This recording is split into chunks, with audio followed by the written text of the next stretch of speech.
Welcome back. Been a couple weeks since we've spoken to y'all out there, Welcome back. Good to be back. Happy belated holidays, buddy. Yeah. Merry Christmas. Happy holidays, everybody. Obviously, tomorrow's New Year's Eve, so, Happy New Year, because we will see you again after this week in 2021. Yep. Hopefully on to the year, baby. Hopefully on to a better year. We're going to see what happens, though. Pray to God. Hopefully this isn't the start of a I don't terrible think decade. anything tops 2020. I really don't. This is really bad. It was a bad year. It was a terrible year. It was a bad year.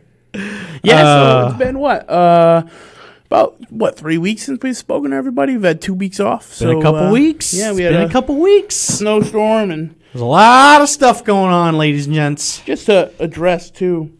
Oh man, I stained my shirt. I didn't even notice that. Buddy, not the 76ers jacket. Yeah, no, I got a stain on air. You can't do that. I have a stain on air.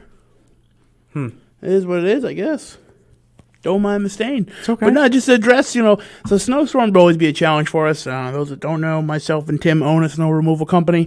So it is a lot of behind the scenes for about 2 to 3 days prior. Oh, I bet. And I don't know, maybe some people at home saw me on Channel 5 News the night before. I don't know.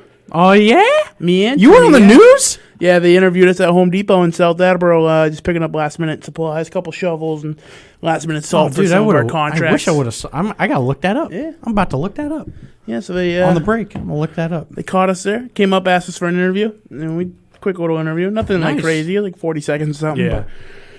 Yeah. So that's why we canceled for the snow. It's not as much about driving home. I mean, obviously we worry about these, Ryan and Drew who drive further, but yeah. So, snowstorms will always be a challenge. Hopefully they don't happen on Wednesdays as much, but we'll see. Yep. And then, obviously, the holidays. So, it's good to be back. It is good. Probably going to have Tim in studio a little late. He said he's going to try to get in. We're going to see if he gets in. We can touch on the Celtics when he gets in, because I know me and him disagree on our stances on that. So, yep. And we got Drew, I believe, going in at 7:30. He said a little after. Give or take. He said he'd join us for like an hour on his drive home. Yeah, nice hour on the ride home. Drew on the ride home.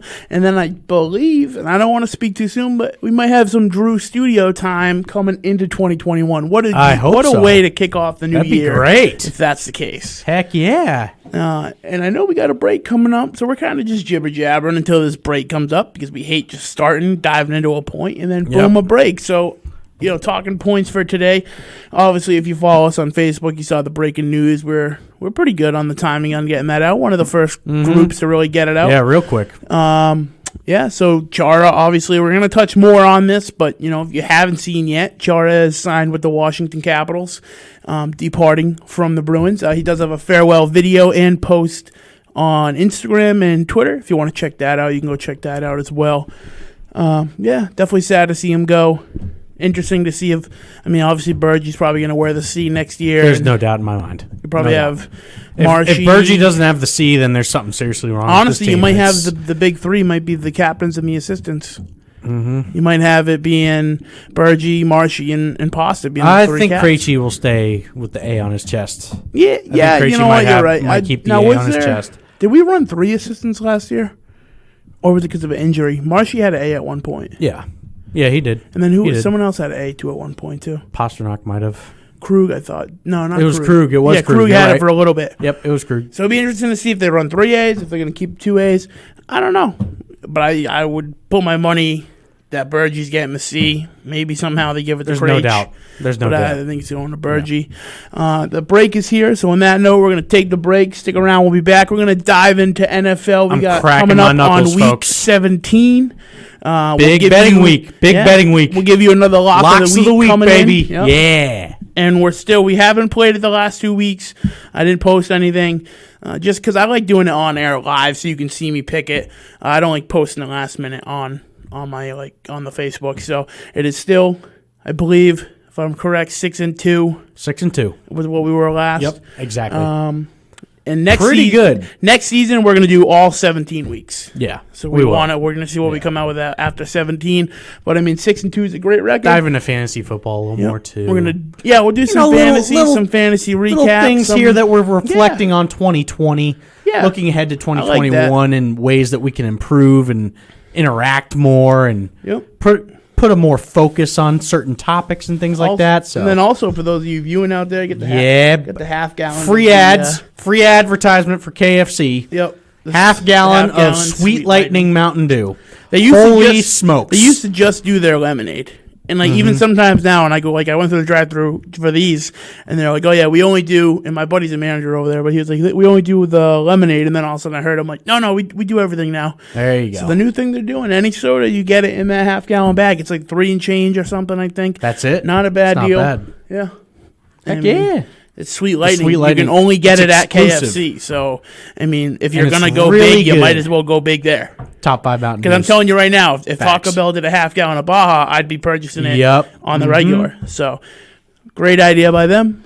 I'm curious to know if you can refill that if you ate in, but I don't know. So, on that note, we're going to get the break out of the way. Stick around. We'll be back. Call in 508-222-1320. We'll be back. Sure.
I'll give a big yee-haw to these bags of Mountain Dew. Welcome back, MVP Sports Talk Radio in the Attleboro, Mass. WARA Studios, 1320 AM radio. So good to be back. It is good to be back. Feels like forever since we've kind of been in studio. Yeah, man, 2 weeks is crazy. You know, usually we have like a week here and there where, you know, schedules don't line up or something happens. But, I mean, two consecutive weeks is pretty big. Pretty gap, yeah. It's a big deal. I mean, I was thinking back pre-COVID or not pre-COVID, early COVID, where we were out for a couple months. Mm-hmm. I mean, the best time of year to be out. No sports. You know, what are we going to do anyway? Even if the governor allowed us to be here, we wouldn't have had anything to talk about. But that was crazy too. I still remember the first show being back. Felt like it was my first show all over again. So, yeah, I hear you there, buddy. But yeah, I think we're already almost coming up on our 2 years. Is it? Well, it was like you eclipsed my 1 year in August, I think. And I think it was March when we did the 1 year here. I gotta go back and check. It's either like March or April. Which, I mean, yeah, it's 3-4 months away, but the way this year has been going, man, I feel like it was like April or May, like 2 months ago. Right. This year's crazy flying by. So I wanted to do a segment, but I want you guys, we can do it in like the second hour once we get Drew and Tim in here too, so you can think about it a little bit. Yep. One of the things I wanted to do was go across the NFL, go across the league, and go to teams that we don't know who's going to be the quarterback next season, and get your takes on who do you think is going to be the quarterback of that team. Yeah, I like that. So kind of prepare, because I was looking through it, man. There's a lot of teams on here that are probably going to have new faces as the quarterback next year. There's a lot of teams on here. In general, there are so many changes that could easily be made at the end of the season, and especially being a Patriots fan, obviously, we're done. We've been done for a couple weeks now, and we have to live with the suck, is what I like to call it. Yeah. And, no January football, so I had to reach out to some Facebook Dallas Cowboys fan group and ask them what they do in January, because we're not used to it. But that's besides the point. But, honestly, though, like, I want it to be – so, I mean, I don't want to lose. And, again, I'm spoiled because – we are spoiled. I was thinking about it earlier, how spoiled I absolutely am. Because, I mean, I was born in – those that don't know, born in 95. So, I mean, by the time my dad got me into football, I was like 6-ish. Really when I got into football was Brady. Right. He's all I knew. Yeah. I remember like watching the games younger with Bledsoe. So I came in like short. I was born in 91. So I had a little bit of suck. Yeah. Like for a short, really short period of time. Like I remember how bad the Patriots were. Yeah. I do remember that. So those like little gaps of suckiness, I kind of have to relive and kind of go back as to what it was like. But I mean, because I remember growing up. Well, I remember my dad telling me before he switched, like back in the day, he was a Steelers fan because everyone around here was different teams. And then he had switched, back to the Pats in like the early 90s before he had me. And then he was like, always talking about like, why did I switch back to the Pats? And then I didn't win anything. Fast forward to 2001. You win the Super Bowl. Exactly. I remember that clear as I remember all the Super Bowls clear as day. Yeah. Especially the 01. For sure. I mean, being a little kid, I was sitting on like a Patriots like throw blanket on the floor in my living room. We're all sitting there watching it.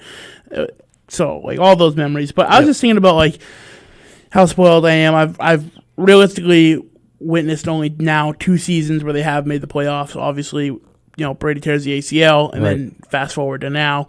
And so it's hard to be mad. Like I'm not mad. For me, I'm just in the point of I'd rather. If I know we don't have a shot at the Super Bowl or at least like an AFC title, I want to be as worse as we can be to get better picks. Right. It's kind of how I'm at. Like I'm with you. I don't want to win. I don't want to upset the Bills when I know we don't have a shot. And I think that's why I got so angry on Monday. Like Monday, like just kind of looking back. Yeah. When I texted the group of us, I was very emotional at that certain point. Yeah. Because you had grown up for 20 plus years.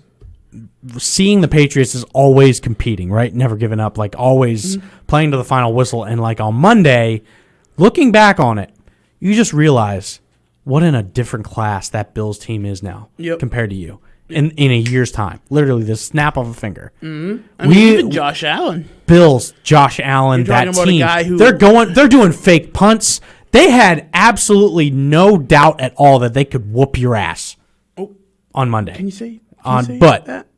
I think you can say that. You did now. So, well, I mean, there was no doubt in their mind that they would come up and whoop you. That's exactly what they went into. They were doing fake punts. How many fourth downs did they go for it on? Yeah, I mean, like they were trying to make a statement that, hey, we're here and we're here to stay. You can tell by their attitudes, too. And they're just in a whole nother class than you are. They really are. Yeah. It's just the upper echelon of those teams that are far more talented than you are, and honestly, especially on Monday, outcoached. Yeah. You were outcoached as well. Yeah. So there was no fight from this team. I didn't see any effort from anybody, and that's what kind of irked me as a fan. But like looking back on it, like I see just how outclassed you were on Monday night. Yeah. And it was so apparent. And it's hard when it's prime time. And I think that's part of the problem this year, too, is Patriots had so many primetime lineups because, obviously, you expect them to perform going into the year. Everyone expected a good year. No one here picked a losing season. I know Drew picked, I think, maybe 9 I think we all expected Cam to be a whole lot better. Yeah. Tim was a little high on him preseason. I know. I was a little high on him because comeback. I heard him say comeback player of the year and top 5 quarterback in the NFL and stuff like that. But I could believe that. Yeah. At that time, but so for me, there was just no. I've always hated Cam Newton, and I said it in the beginning of the year. But when I watched the photos of him working out and how good he's a hard worker physically, yeah, I was excited. So super big letdown for me, because I was we're gonna ride a sit him, see what he has, and then they're bringing in Cam Newton, and I'm watching these videos, and then I'm getting hyped up, and Cam's posting. Granted, we don't have a lot of talent around him. I get that. I totally get that. But that can only go so far. Some of the passes when he's throwing hundreds of dirt balls, it's hard to defend him when he's throwing stuff like that. Yeah, it is. It's just there's got to be a lot of roster changes on this team, and I think you'll see a lot of coaching changes too. 36 passing yards against the 35. Bills, and it was the lowest since '93. Mm-hmm. So, it's not a good statistic. You can only blame the weapons around him so far. Yeah, exactly. To a certain point. How many times did Brady have the same or worse weapons and performed well? And hats off to Brady for going to the playoffs down in Tampa. Hats off to their organization for the first time since 2007 they made the playoffs. I wish them well. I'll tell you what, if they can straighten it out and stay consistent, they deserve a Super Bowl. They're favorites in the NFC. That's the team I'd like to if see. they can stay consistent like that. Yeah. Those teams that are far more consistent, though, I don't see it. Yep. Green Bay in the NFC, in my opinion, is far above everybody else. It will be the now. biggest ball of emotion I've ever been through if Tom Brady wins the Super Bowl down there. I don't know how I'll feel. I'll be That would be a huge upset. Super salty. Because, of course he goes down there and wins the Super Bowl. Super happy for him because all those naysayers will eat all their words. And, just how terrible will you feel when you talk all this trash? Yeah. And then he goes down there and wins the Super Bowl. Oh, it's Bill Belichick, or oh, it's the system. And then he goes down there and wins one. How stupid will you feel? So, I want that for him. A big chunk of me wants that for him. And then a big part of me doesn't want to see it because he's not playing for the Pats. And it hurts. Apparently, as long as the Bucs win on Week 17, they'll face the NFC East champion, whoever it may be, because honestly, that's up in the air. Yeah, and that should be... Especially if Alex Smith is not playing. That's a problem for Washington. And what are they going to do if he's not playing? They start that guy from ODU, Old Dominion. What a weird play call. What a weird... management decision to get rid of... So I guess, if you haven't seen, Dwayne Haskins got cut. Surprising as heck to me. You thought it was surprising? I saw funny. I didn't think it was very surprising. I thought it was surprising to do mid-season when he hasn't performed terribly. So I get he hasn't been great, but now off the field, right? So off the field with the COVID. Prior to the season, he went to a club without a mask on. That happened a couple instances, and then he had the incident after Sunday's game. Yeah. Where he was at an adult, club, adult entertainment facility.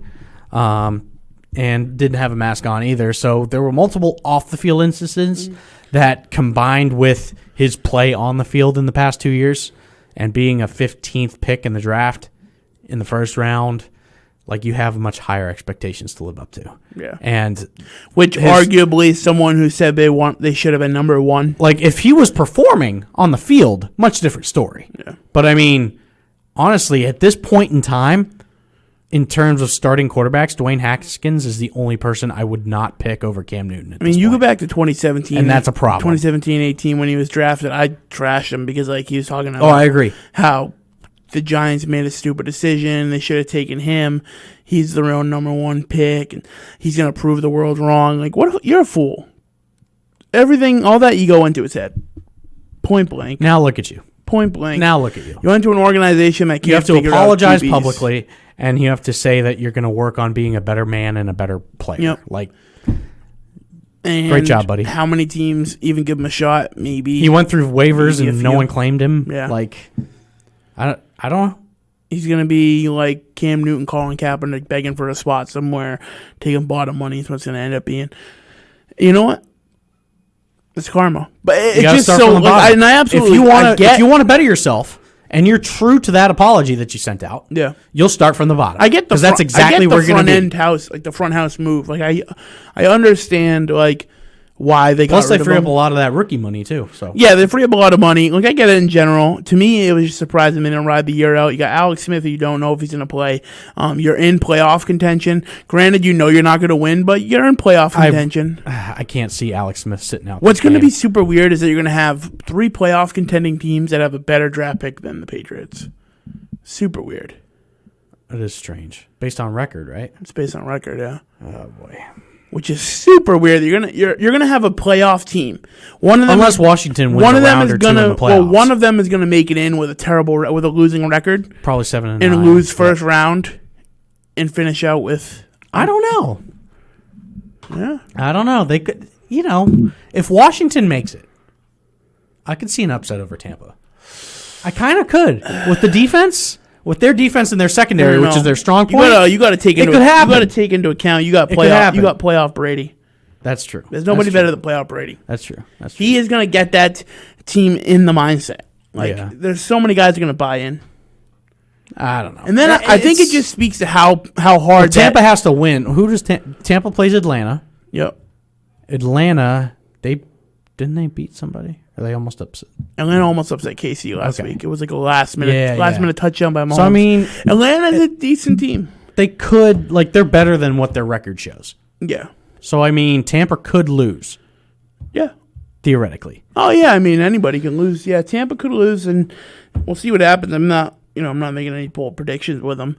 It'll be interesting to see what happens. But yeah, I just think it was crazy they let him go already. Who knows? Maybe Tampa gets upset. But if they win the Super Bowl, that team is going to crash harder than hard. Yeah. The amount of money they already can't afford to pay some of these guys next year, they're already going to have to release a few. Now you're talking Super Bowl winner money. Right. I mean, you saw what happened to Seattle. You saw what happened to like New Orleans. You see all these. I'm telling teams. you right now, I don't see anybody beating Kansas City right now. I don't. It's Kansas City and everybody else. I can see Tampa.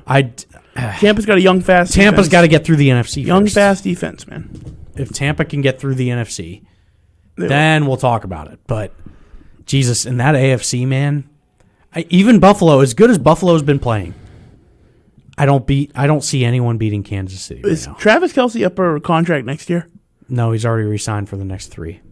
Next 3, you sure? Mm-hmm. I thought he wanted because they re-signed him not last year, but the season before it. Yeah. It'd be interesting. And now he just made the record for receiving yards. It'll be interesting to see how they come out next year with those tiny salary cap. Was it 175? I don't know. It'll be interesting to see. It'll be weird to see how that team survives. I feel like this is they're kind of like the Saints, where this is their year. Yeah. They have a year. I mean, the Saints tick me off too. They should be way better than they are.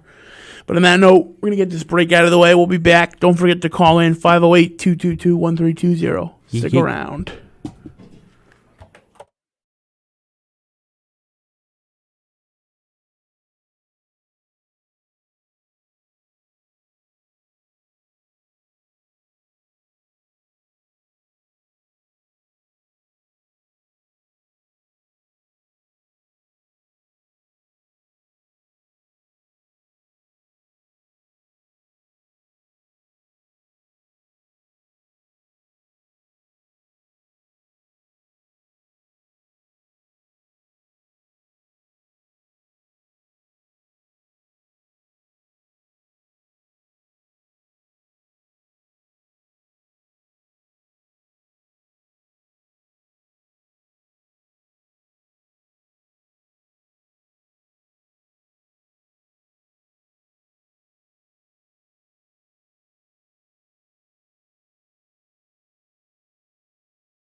Still about 9 hours away, probably.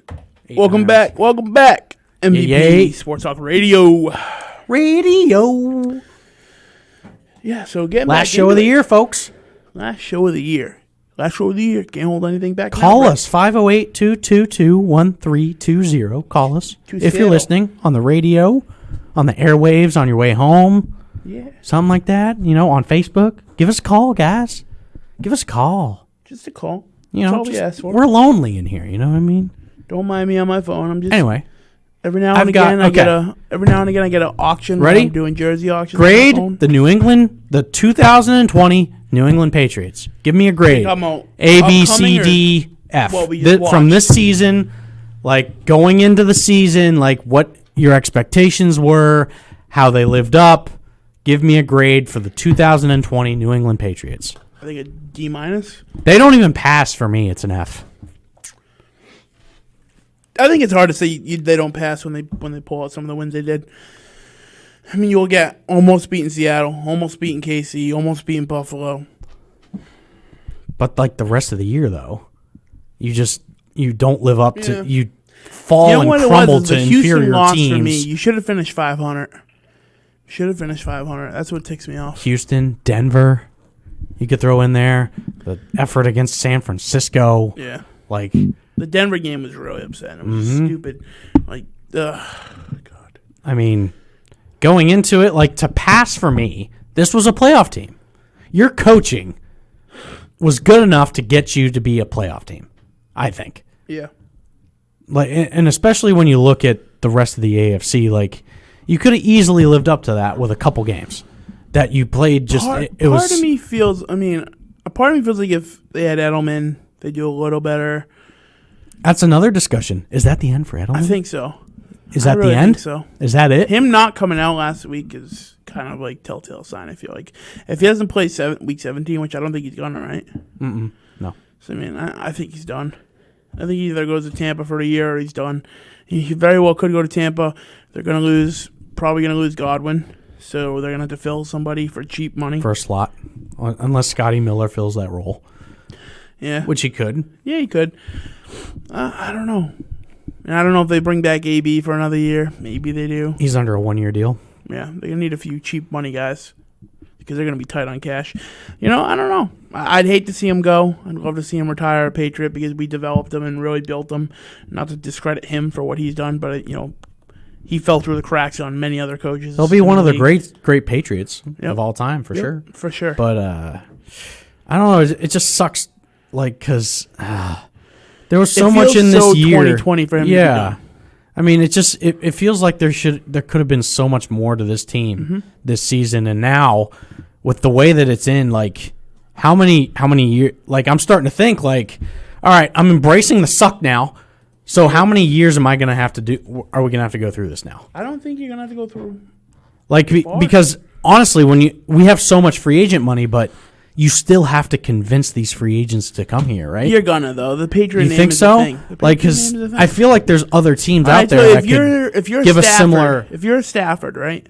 Right. So that's different. So who do you go to? So I'm not necessarily worried about the quarterback position. Well, because I feel like you can entice a Matthew Stafford or Matt Ryan to come. So once you put a sound quarterback, you're gonna have people coming. I don't know, because New England, we've never been that team that can make a high offer to a quality free agent. No, granted. Compared to other teams. Granted, but now they have the money and they know they're going to have to buy a couple years. Especially, like, okay, so they bring in, say, Matt Stafford, right? Yep. Why? And you're talking about like a big loss revenue for the Crafts with Patriot Place this year. Mm-hmm. And, I mean, obviously they still make money with all the leases on the stores, but you don't know how many stores are behind on leases for being closed. And, like, obviously all the lost revenue in the stands. Like, they need to fill the stands. They need an exciting team next year. Granted, it's the Patriots. They're going to fill their seats regardless, but to get the premium ticket price they want, they're going to pay top dollar. They're going to put 2 to 3 year high-value contracts on a bunch of good names to fill the seats and to get people excited. They have to. There's so much in that property itself. They have to. So you have to offer at least on par with what all the other teams are offering. Yep. You can't lowball anybody. Can't lowball. You don't have the muscle to lowball. Before, and I think they're going to understand that. Before you had the muscle, right? So if you're Antonio So even Brown. if you don't convince a free agent, what about trade targets that are out You don't there? have a lot of leverage. Right? Maybe you get rid of some picks, but you're at the point now where a ton of young rookies can. Because you'll have to trade for Matt Stafford. Yeah, so you're gonna Because he's under contract, so you'll have to trade for him. No, he's a free agent next year. I don't think so. Yes, he is. You sure? He's a free agent. Is he really? Yes. Okay. I'll pull it up now to be sure, but I'm 100% sure he's a free agent. Okay. I'll take that. I like your confidence. I'll take that. Because I know Matt Ryan isn't, but there's a talk of the town about Atlanta going with somebody younger.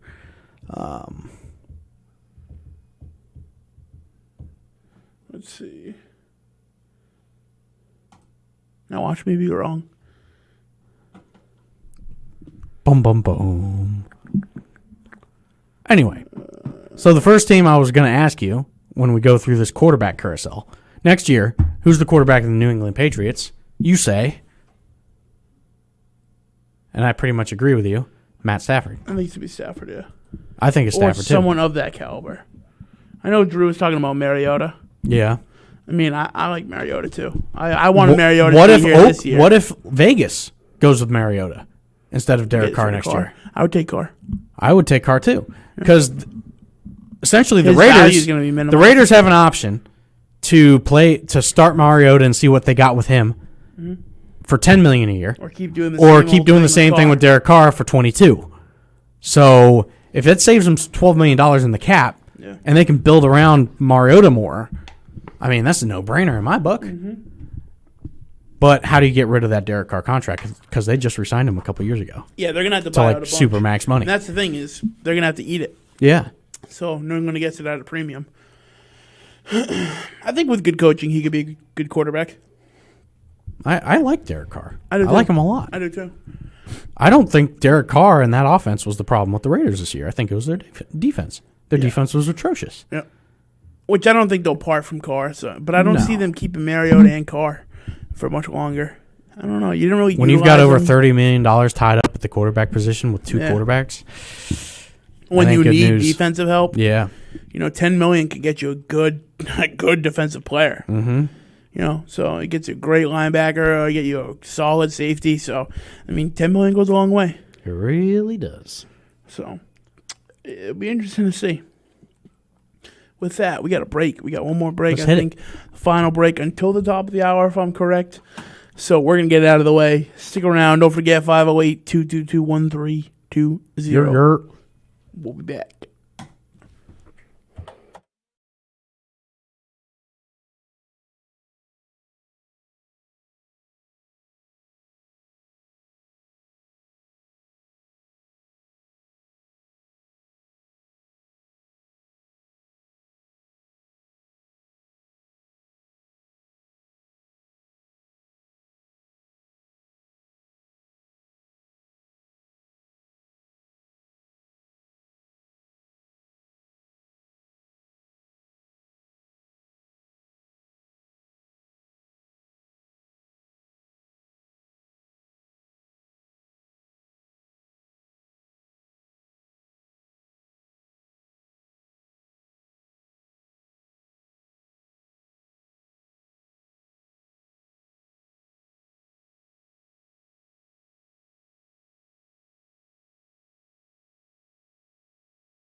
Oh, yeah.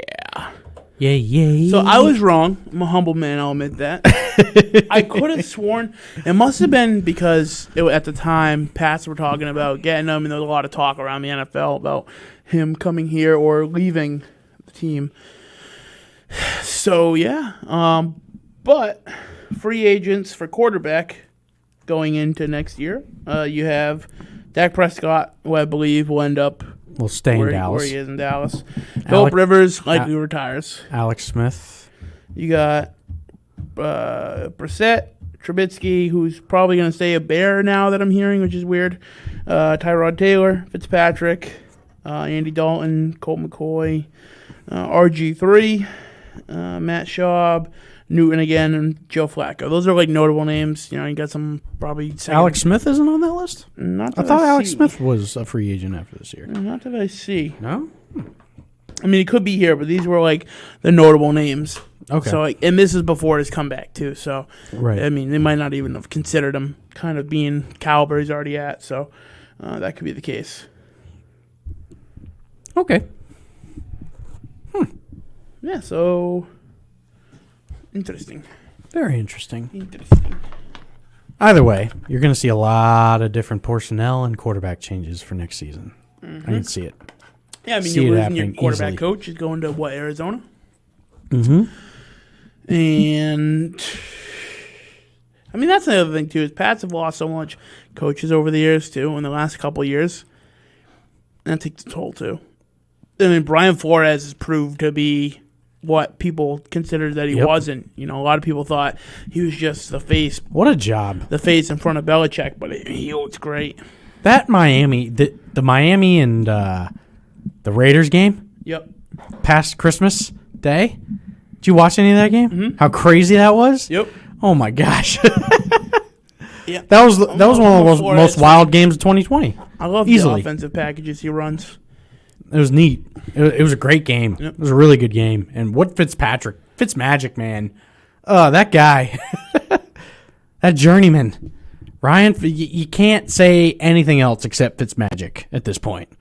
Jesus, that throw that he made with his face mask getting ripped off his head was just incredible.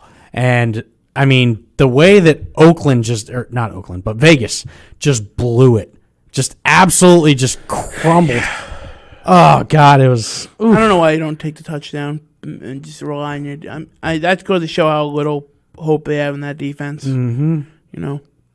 Just the one mistake you can't make. Yep. Like it's just that Raiders team is close. I remember. Too. I didn't watch the ending. I watched it afterwards. I remember on my phone, and I had Vegas. I had them losing, so I had Miami winning, and I'm like, oh wow, Vegas is up. Like, what an upset that's going to be. It was like 19 seconds left. They're up by 3. I'm like, oh, that's a game. Then I remember looking back and seeing that Miami won, and I'm like, how?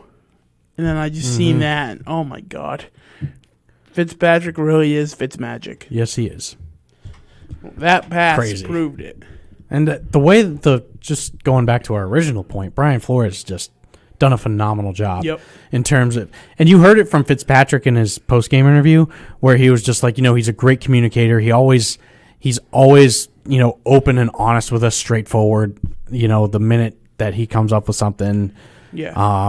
And the way that he's handled that quarterback situation and gotten Tua and Fitzpatrick to kind of buy into it. Yep. For the Which success at one point and you had be just a team guy. Pissed. Right, yeah. And so, just having that open and honest communication that he's had with his players, like just honestly, he should be in the running for Coach of the Year. Yeah. And I think he will be. But I mean, just the way that he's been able to turn that team around so quickly. I don't think he gets enough credit, honestly. Yeah, I don't either. I mean, you honestly rarely hear his name, and again, like you said, he doesn't get enough credit. You rarely hear his name around the league, but he's a great coach. He's performed very well, and excited to see what he continues to do with the team. And a big game. And how they big game against Buffalo. Buffalo Essentially, they have to win this game to make the playoffs. Yeah, big game. Huge game here. And this, if he wins this game, give him Coach of the Year. Yeah. Honestly, If he finishes it out, I think they're 10-5. If he finishes out 11-5 after starting 0-2, and what the way they've looked and the way they've lost against New England, that would be incredible. Yeah. I mean, and then when you saw the way they lost to New England, you really thought, like, A, New England doesn't have a great year, and B, Miami's going to have a terrible year, and all this money and everything for nothing, and wow. I mean, that ship turned right around, full speed ahead. Super impressive. From a fan's perspective, super impressive. And again, they're a class ahead of you now. Yeah. So you've got two teams in your division that are classes ahead of you. Florida Super Bowl showdown, Miami versus Tampa Bay. How crazy it would be in that state. I don't think Miami has far-fetched. any shot. No, I know. I'm just saying it, but far-fetched. But how crazy would that be? That would be awesome. If Tampa makes it, that's like surprising enough to me. Yeah, it would be awesome to see. Because I don't know. I can't buy into Tampa yet. Just the inconsistency. I just can't. Yeah, I mean, I'm not saying I'm bought into either of them. I was just thinking about, like, how crazy that is. Obviously, there's only limited states with multiple teams. But, obviously Jacksonville's really rarely been formidable. Even the years they made playoffs or wild card, they didn't deserve it. But this year, the AFC is loaded, man. Teams, I mean, 10-5 and you're struggling to get playoffs. Yep. You know what I mean? There's a lot of seasons that New England 10-5 New England has 4 technically. New England has walked in many years at 10-6. A couple of Super Bowl wins, I believe, and won the division at 10-6. Won the Super Bowl at a couple times, like coming into a playoffs at 10-6, and now you're talking about a 10-6 team, or it could be a 11-5 team. Keep your eye out on those teams that are like hot right now. Yeah, especially Buffalo. If they keep it going, yep, like they can ride that wave all the way to the Super Bowl. Oh yeah, because teams usually get hot right as soon as the playoffs start, and Buffalo's there. Yep. So if they keep riding that wave, I mean, anything can happen. Yeah. I don't know. I'm not like too hot on Buffalo. They're such an up and down team. I don't think they have enough consistency to be Super Bowl caliber, but you never know. I mean, like you said, if they ride that wave well and they keep playing like they are, they'll have a great finish regardless. I'm excited, though. I mean, they destroyed Denver. They beat the crap out of Pittsburgh, San Fran. Which, again, they beat echoing LA. that Pittsburgh is not what they should be. Yeah, but then the Cardinals beat them. Cardinals beat the Bills, so that was pretty big, too. Yeah, and the Cardinals are not a top caliber team. Good old Kyler. Speaking of the Cardinals, do you think Larry Fitz sticks around or does he retire? Oh, that's a good question. I saw him on the list of potential names. I mean, the way that he's getting a lot of targets still, and he's still competitive. Like, I can see him. It's just weird that some of the biggest names. I mean, he's a heck of a lot better than like Chara would be in hockey. It's just weird that some of the big names from when I was a kid or when I grew up playing Madden are still in the league. If he's bought into this team, I was looking at potential retirees this year. You have Larry Fitz, Adrian Peterson, and Deshaun Jackson. I mean, these are guys that I grew up playing with on Madden. Yeah, and it's like these guys are still around. It's crazy. Mm-hmm. Hats off to them. Frank Gore, who's probably retiring. Hats off to him. He's poor guy has to live with being a Jet for the final 2 or 3 years of his career. Doesn't get to play the last game. Yeah, he's out for a lung injury.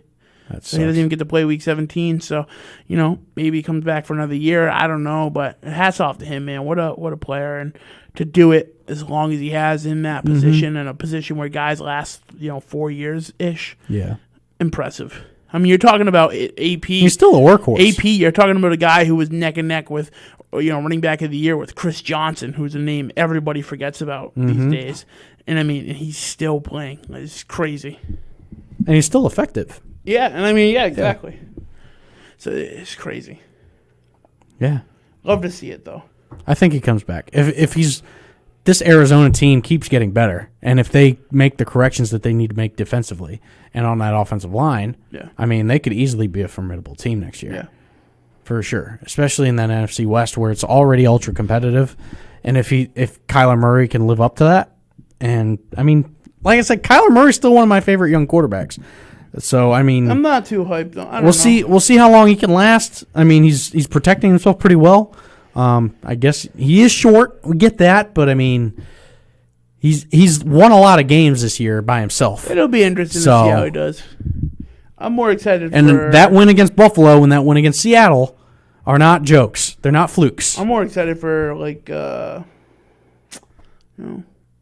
Jalen Hurts and that's another guy that might be on the market is Carson Wentz. Who knows? He might come here. I don't think I'd mind him being here. Part of me hates. There's a lot of people I don't mind being here after what I've seen this year. Fair statement. That's simple. Sorry, I don't mean to be rude on my phone, but I hate when they randomly have like an auction that's on today. Normally it's Tuesday, Thursday. Your auction? Yeah, like the jerseys. Okay. Today, of course, I have one. Twice this year I've had it during the show. This is the second time, so it's a pain. That's okay. And it's like the year-ending one. Priorities, folks. Priorities. It's the year-ending one, so it's the biggest one. So I'm trying to keep an eye on that, not miss out on stuff. So we've kind of touched on the AFC. What about the NFC? What are we looking at here? As far as what? Like your contenders? Outlook. Yeah. Green Bay looks great. Because Green Bay's had a lot of Are ups we in and agreement downs. in the AFC that Kansas City's kind of in a class by themselves right now? Unfortunately, I think so. I mean, just as a collective unit, like their defense can show up and blow people out. Who was their upset again? Who upset them again? Chargers, I think. Yeah, Chargers. What a game. Divisional game, yeah. What a game. Yeah, I mean, I don't know. They're kind of in the AFC. I just don't like as good as Buffalo is, and they've shown lately. Like it's just, I don't know. Kansas City got you on coaching, and they have more talent on the offensive side of the ball. Yeah. Defensively, they're pretty even, but I mean, it's Mahomes over Allen in that type of situation. Yep. You can't trust Josh Allen in that type of scenario. Yeah. Yet, I don't think. Yeah. As good as he's been. So, I mean, you've got Kansas City, who's kind of like your runaway, almost. It's hard to see. Team beating them. Yeah, an NFC or AFC? NFC. Okay. There's a couple of AFCs. I think Green Bay could do it. Green Bay has the defense that can do it. Green Bay plays like they did last week. Green Bay has the secondary that can do it, especially what they did to Tennessee. Oh God, it proves my point. When Derrick Henry gets taken away or they have to play from behind, Tannenbaum can't win you the game. Yeah. He's not that type of quarterback. He's not. Yeah, they were and that's why I think he's average. Overhyped team going into it. I don't know. I think Green Bay can do it because of their secondary. Their secondary is the strength of that team. Yeah. And Kansas City can't really run the ball. Yeah. So it's, I feel like Green Bay gives them the best shot. New Orleans, I mean, Drew Brees isn't consistent enough. That offense isn't consistent enough. New Orleans as a whole isn't consistent enough. There's a lot of question marks there. They struggle a lot where they shouldn't be struggling. If Tampa Bay can get their crap together and kind of play more consistent offensively and defensively too, they could be a shot too. I mean, like you said before, Brady in the playoffs is a whole nother animal. Yep. Especially on this team. Yeah, I mean, I could really. And essentially, when their first round game is going to be assuming they beat Atlanta this weekend, and their first round playoff game is going to be essentially a tune-up game against the NFC East winner, which is probably Washington. Yeah. Washington, like Tampa. Tampa should be a nice tune-up game. Yep. To get everything clicking for when they hit the divisional round, like they could get rolling here. The opportunity is there. Now, how do you Tampa. How do you think a team like KC does Week 17? They're going to sit Mahomes, sit a couple other guys. It doesn't matter. I mean, but they're underdogs. They're like plus 260 right now. Kansas City is, which is intriguing to me. I feel like I still think they could win. Have the offense that anybody. But can it's the Chargers. The Chargers are very talented. They're going to play all their starters. Yeah, I think the Chargers actually win this weekend. Imagine the Chargers sweeping them. Yeah, that'd be something. It'd be different. The 2 losses, yeah. What could have been for Kansas City? They could have been I mean, realistically, you pull out that win, and you really have a shot at being the first undefeated 19-0 team. If they're 15-0 right now, do they still sit Mahomes? No. I feel like that's that notch in the belt for Andy Reid that he knows he has to get over Bill Belichick. I feel like there's just a few things as a competitive guy you have to get. You're not going to get 6 rings what's your next best thing? Get them at 19-0 because you know that 18-1 season will forever dwell in Belichick's mind. A lot of things that could have happened this year. So it'll be interesting to see. Very. So I think, the NFC, whole lot more wide open than the AFC is. I think you kind of have, especially with the Packers playing the way that they have been playing, and you have Aaron Rodgers, obviously. Yeah. And after watching this past game, I don't think enough credit is given to Devontae Adams. That man is a beast. Not enough credit. That man's route, the way that he was able to run routes in that snow, and just the way that Sunday Night Football was kind of went into depth on seeing him run his routes. That game was just, oh man. Yep. That dude is top 5 receiver in this league. Oh, for sure. By far. And in terms of consistency, throw whoever your quarterback is, the talent wise, I think a lot of us would say that DeAndre Hopkins is your most talented, physically gifted receiver in this league. I get that, and I'm in agreement with that. But in terms of consistency, throw the quarterback and throw the team out of the picture. Yeah. Consistency. Devontae Adams is there week in and week out, seeing 13 to 15 targets a game, getting 5 to 10 catches a game. He's the workhorse of that He's offense. A workhorse. Yep. And you saw it last year. Without Adams, they have nobody. Yep, and he's playing some of the hardest hitting, nitty-gritty teams. The Saints have always been a big hitting team. The NFC, the teams they play there are strong teams who hit them hard. So, it's not like an easy go where... Tennessee's a physical team. And Green Bay was able to just shut them down. From a physicality standpoint, from a talent perspective, coaching, they went... we sat here weeks ago and said that we think that the Titans are one of the most well-coached teams. Well, Jesus, on Sunday night, Green Bay completely flipped that script. My God. Yeah. I'm kind of excited for them. I'll be excited for Drew. Should that happen? Should they kind of have a good shot and a run? I've always thought that Green Bay is a pretty respectable team. They don't really have a ton of negative players, negative coaching. Like the Seahawks, you kind of just hate Pete Carroll with they always pick up kind of the... That's another team that's improving. They always pick up kind of the just not trashy players, but guys that get into misconduct off field and stuff, or in trouble with the law. Green Bay's always been pretty respectable all across the board. They don't have a lot of cheating scandals, or there's not too much bad blood over there. Right. And it's kind of a respectable team. I kind of feel the same way. I know a couple of Green Bay fans that want to throw Aaron Rodgers' name into the GOAT category. No, let's not get crazy. Let's not get crazy. We've seen what he does without talented receivers, and it's a whole lot of nothing. Last season he didn't look great. People were talking about replacing him. Don't forget that people were talking about getting rid of Aaron Rodgers last year. Green Bay fans were talking about getting rid of Aaron Rodgers last year.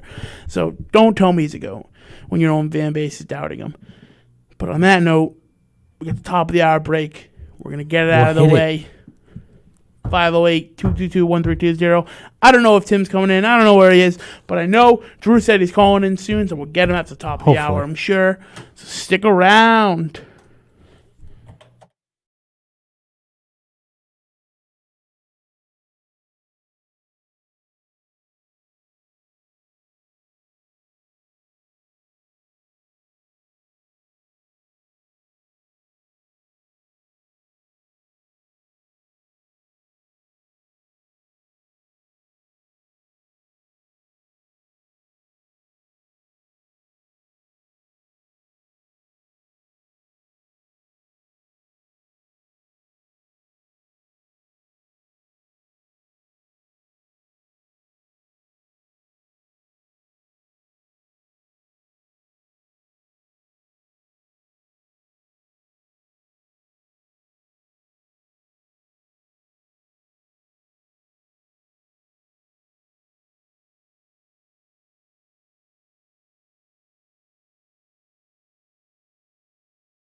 Welcome on back. Top of the hour.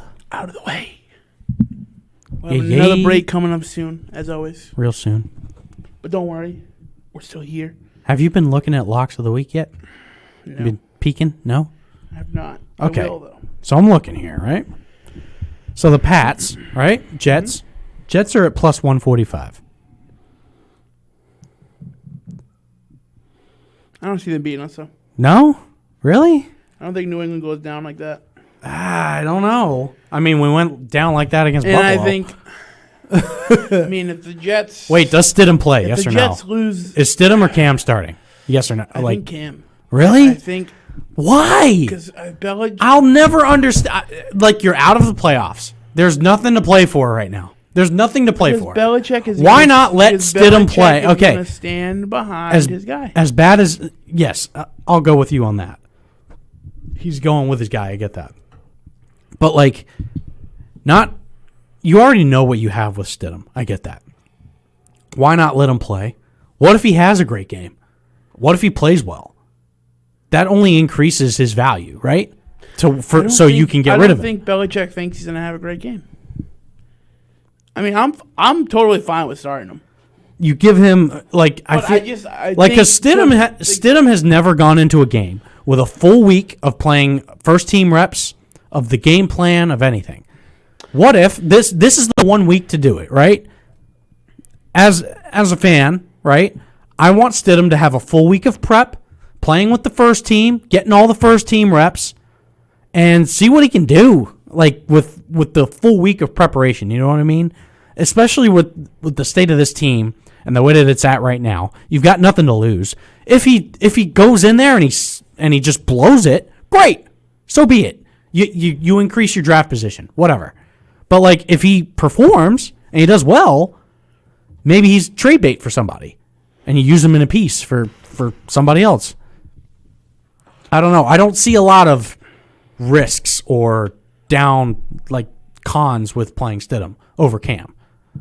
Like, what's the point in playing Cam? Yeah. Because you're loyal to a guy, okay. But I don't know. I just don't for the betterment of the team as a whole. I feel like they benefit more from Stidham playing than Cam. I mean, I'm fine with seeing him play. I just feel like he hasn't been playing because Belichick knows there's nothing like there. Right. You know, so why is he on this team? So why is he on the roster? If you don't see anything there, and you don't give him the opportunities that, I mean, he could have right now. I think he'll be your formidable backup.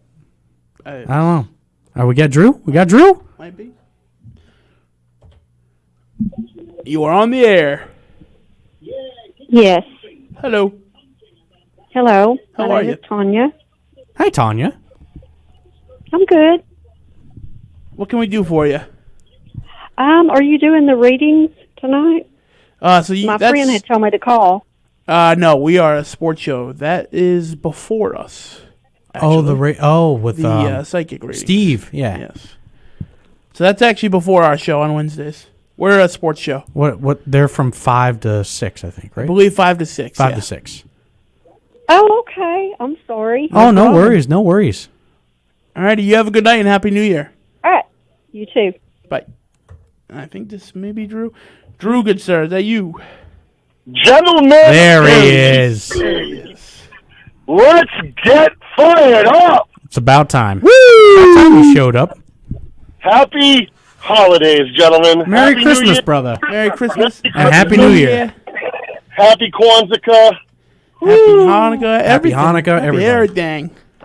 Everybody getting the love. Yeah, yeah. Oh, man. Let me tell you, it's nice to be back on the line with you guys, giving me a little vine. Nice little long drive home for you. You know it, man. I'm in the car for almost an hour, coming down about Chester to the Riv. You know how I roll. Mm-hmm. So it'll be a nice conversation. Hopefully you guys will keep me on the line for a little bit. Well, dude, of course. Absolutely. All right. Dude, so, hey, Drew, we were just discussing right before you called about something that you're pretty into as well, about why the Patriots wouldn't start Jared Stidham against the Jets on Sunday. I don't see a lot of cons. I don't see a lot of negatives coming out of this. giving Stidham the opportunity of a full week of preparation with first-team reps and seeing how he can perform with a full week of preparation on the first team. And you don't really have a lot of cons or risks involved with that, especially with the state of the team that it's in right now. You don't really benefit at all from Cam playing. You really don't. I think we all know who Cam is. We've seen him for 16 weeks now. It's time to see what Jared Stidham can do. Best case scenario, he performs well, he plays well, and he's used as trade bait in the offseason, and he ups his value. Worst case scenario, he craps an egg, we cut him next year, call it a day. So, go for it. I couldn't agree with you more. Absolutely. I've been calling for Jared Stidham now since I think like week 10 or maybe week 11, and I see no reason why they shouldn't be playing the kid.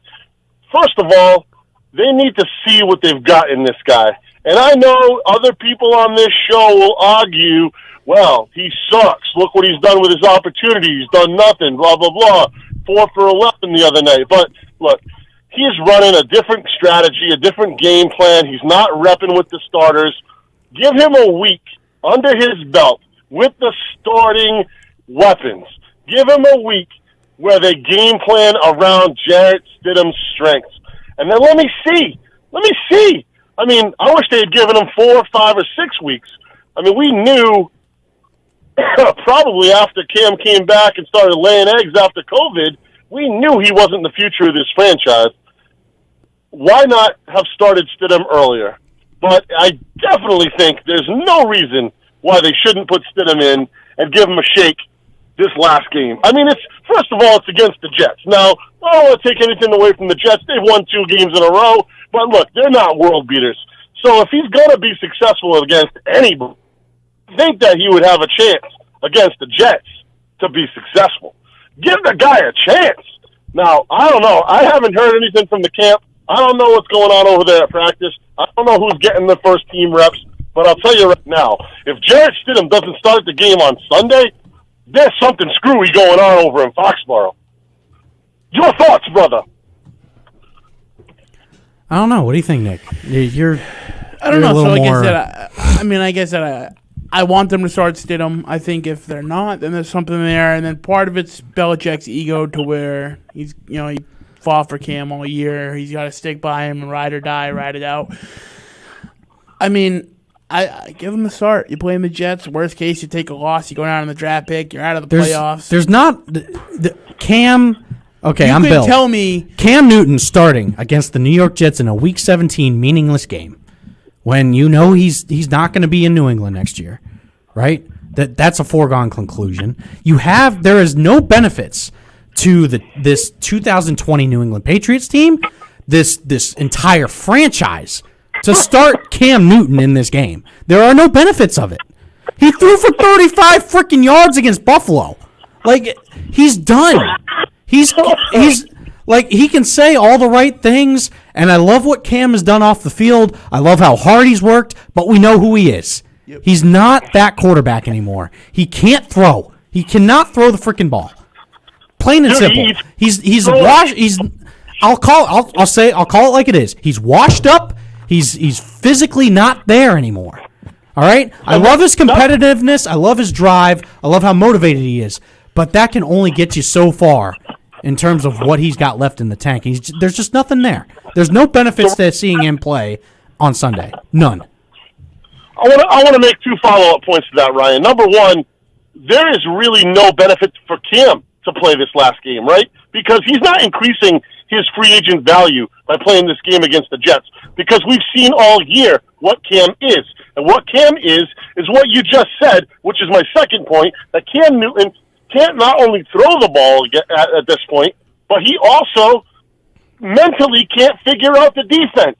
He's not making the right reads. He's not calling the right checkdowns. He's not calling the right blocking schemes. So he can't pick up a blitz, for Christ's sake. Washed up is the right word that you're using, man, right? The right thing to you're 30. He's what, 31, 32? 30. At that point, as a 10-year veteran, you should know how to read blitzes and dissect defenses. You should know at that point. Tim and Nick were talking about how to break down and back like backside robbers and stuff the other night, and you can't call that if you're a professional NFL quarterback. I mean, no disrespect to Tim and Nick, but they're not NFL guys. You know what I mean? Yeah.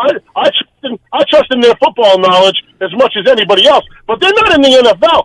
Cam Newton's a gosh darn NFL quarterback. He should be able to break that down and call a protection to protect against a backside bandit. I mean, come on. Especially, it'd be one thing if you're going up against like an Andy Reid defense or something with, where you're playing like a heavy spy defense is hard. You know what I mean? You play a spy, right. It's hard to read, hard to determine. But I mean, you're playing teams like Houston, Denver, where they're not running a very complicated. They're running like a 4-3 or a Tampa 2 defense, like a very just basic zone defense, and they have like a moderate blitz package that he can't pick up on. It's pretty bad. I didn't see anything exotic from the Bills the other night. Did you? Nothing real exotic. They had some corner blitzes or some defensive backs blitzing. I mean, dude. Oh, they just knew. I think Buffalo knew that they could just play whatever they wanted to play, and they would have won the game in the end. And I'm gonna echo from the both of you that it's a great point about how he can't read a blitz, and you saw it when he got murdered when Asiasi did that like block and release. Yep. And he got murdered. I mean, he should have. You can't read that linebacker dropping down, playing in the box. I don't know how you don't pick that up. He's right in your face. I think I said it, and you guys kind of busted my chops about it. But like that was the play for Asiasi. It was a block and release to the flat. Like the quarterback needs to know that. He knows that guy's coming. Mm-hmm. Like you got to get rid of the ball. You got to get rid of the ball. Yep. You can't hold on to it like it's a 5 or 7 step drop. That guy's chipping and releasing, and what are you going to do? Yep. You got to get rid. I mean, that was just terrible. I mean, that right there kind of summarized for me exactly the state of his mentality right now when it comes to reading the defense and knowing what protections to call and knowing that, hey, that guy's coming. I got to get rid of this pass. Yep. And it just didn't happen, man. It hasn't happened all year. Look, maybe I'm throwing Cam under the bus, but I think rightfully so. It's the most so you can only use and in Cam's defense, we can say he hasn't had weapons around him all year long. We get that. We absolutely get that. I'm not brushing that to the side. I mean, there was a lot of quarterback. There's a few quarterbacks in this league that will struggle with the weapons that they have surrounding them if they were in Cam Newton's position. I get that. But Cam Newton is like 29th, 30th, 31st on this list of quarterbacks in terms of how bad they've been this year. Yeah. So using the talent that you have around you as an excuse can only go so far. You get an average playing quarterback on this team, and we're in the playoffs. That's plain and simple. If you get average quarterback play from the New England Patriots quarterback, you're in the playoffs. Plain and simple. You win the Denver game. You win the Houston game. You might win in Buffalo. All right? You might win in Seattle. You might win in Seattle. There's a lot of games in there that came down to Cam Newton's play that you could have won with average quarterback play, and you'd be in the playoffs right now. Plain and simple. Here's the difference between Cam Newton and what we've had for the last 20 years with Tom Brady. Tom Brady took the people around him and made them better. Okay? When he was winning games with guys like Riche Caldwell catching passes for him, he didn't have the best weapons either. But he made the people around him better to the point where they were making championship games, where they were getting to the championship, the Super Bowl. And Cam is just the opposite. His play is so poor that the already challenged weapons that we have look even worse because Cam is out there making throws into the dirt, throwing a shot put down the field, chucking a pass, 5 yards underthrown, making a poor read, getting sacked in the backfield. I mean, the list goes on and on and on and on. The Cam Newton experiment, in my book, was a gigantic failure. I hope that they move on from him next year. Sorry, Cam, but you're probably not going to catch on anywhere else other than as maybe a backup or a guy that's going to, come in and run a special read option package where you're running the ball like a Taysom Hill was doing before he spilled in for Breeze.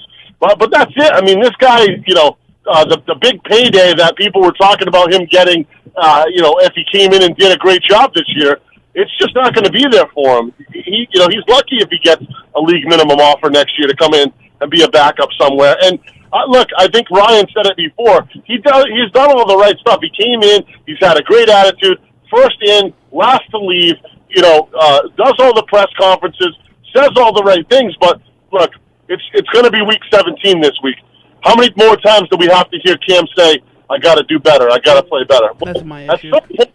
At some point, you got to do better, Cam. When is it going to happen? It's all about execution, my brother. I mean, what I mean? You just watch throw stats aside, and the actual numbers and the analytics. Like, just look at the film. Look at it, like his mechanics and his long arm release, like his long launch angle, like the amount of time the amount of time it takes him to get the ball out of his hands, like, and just the poor mechanics where he's just literally just shooting it up every time. There's no arc on his balls. Just watch the film, and it'll tell you enough. Laser beam. It's like you went from Tom Brady, who had such a quick release, so fast to get the ball out of the pocket, and then you guys know I'm a huge Packer fan. I watch Aaron Rodgers every week. Same thing, just chucks the ball so quickly. Cam doesn't have any touch. He has no touch on his passes. None. It's such a good point. It's such a good point too, Drew. Because one of my favorite films is from the Chargers Patriots playoff game, 2 years ago, and where it's Joey Bosa, and he's like, "I can't get him, man. He releases so quick," and he almost gets Brady every time, and he's like, "How does he get that ball off so fast?" Just stuff like that, man. That's the difference maker. That's the difference between elite and just non-elite. Well, I'll tell you how, Nick. It's not because he's so much better athlete than Cam. It's just that he's a step ahead of everybody when he's out the field, because mentally he can read the defense and he can know exactly what's happening because he's had so many years of experience and he knows what's coming. And in his mind, he's like, okay, this is what they're going to do. And if I see that happen, I know what I have to do with the ball. And that's why Joey Bosa couldn't get to him, because already before the snap happened, it was like the league was in slow motion for him. He could see everything in slow-mo, and then he just dropped the ball right to the right person, and as long as they made a play on it, it was going to be a completion. And with Cam, it's like everything's going too fast for him. It's just the opposite. Yeah. It's like the ball is snapped, and he's like, uh-oh, what do I do with it now? And it's sad, man, because, look, I mean, we all remember the 15-1 season where he won the MVP, and, obviously they didn't win the Super Bowl that year, but it was a great season for him. And we remember Cam as this guy who was, kind of the Superman, quote unquote, when he got out on the field. And we just don't even see a shadow of that right now. It's just not even a sliver of what he was when he was an MVP. Yeah. And it's unfortunate. Because, look, I think we all had high hopes at the beginning of the season. I think when we sat down and we talked about Cam specifically, we all were excited to see what he could come in and do in New England under Belichick and under Josh McDaniels. And I still didn't think they were going to be a playoff team or win a lot of games, just because they didn't bring a lot of pieces in around him in the offseason. And but I thought he would play well enough, and it would be other people on the field that maybe weren't going to execute or maybe just not make enough plays to get them those wins. But, I mean, it's really been on Cam for a good portion of the season now.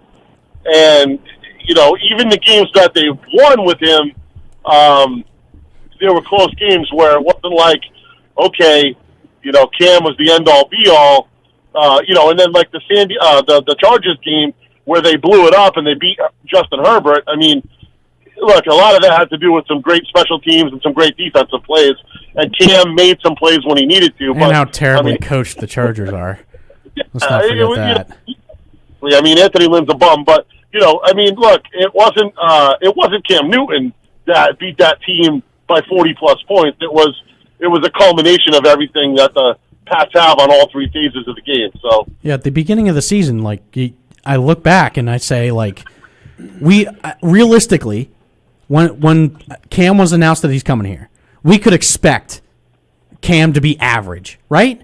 We didn't expect him to make these stellar plays, throw for 300 to 400 yards a game, like, with 3 touchdowns and no picks, like throw 40 to 50 times a game. No, we expected him to be essentially a game manager, right? To make the throws that he needed to, hit the open man, make your basic reads, be average, be a game manager, right? Yeah. And with him performing like that, not being, the Superman of old like that he was, because we all knew going into the season he was not going to be the Cam of old. He wasn't. He's not there yet. But we could have at least expected him to be average, to be a game manager, to run the offense, for McDaniels to cater around him and around his strengths and make the proper reads. And I keep saying it, be average. Mm-hmm. And I think as good of our coaching would be, with Cam being average and the great coaching that we have, we'd make the playoffs. There was no doubt in my mind. The part that kills me, and I'm going to just get this point, and then I'm going to take a quick break because we're a bit over, but the part that kills me is just the fact that you bring him in on an incentive-driven contract. So, like, it tells me that he had optimism in himself. Belichick had optimism in him. So, it's just like, what happened? At the end of the day, it just didn't work out. What happened? Didn't work out. So, all right, we're going to take this quick break. Drew, stick around for us. We'll be back. We got one more line open, 508-222-1320. Stick around.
Welcome back. Welcome back. Welcome back. Drew on that phone.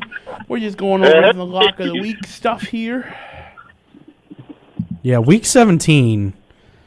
Makes me want to dive in, too, Drew. because you got to figure out who's playing what and where, and who's playing, who's not playing.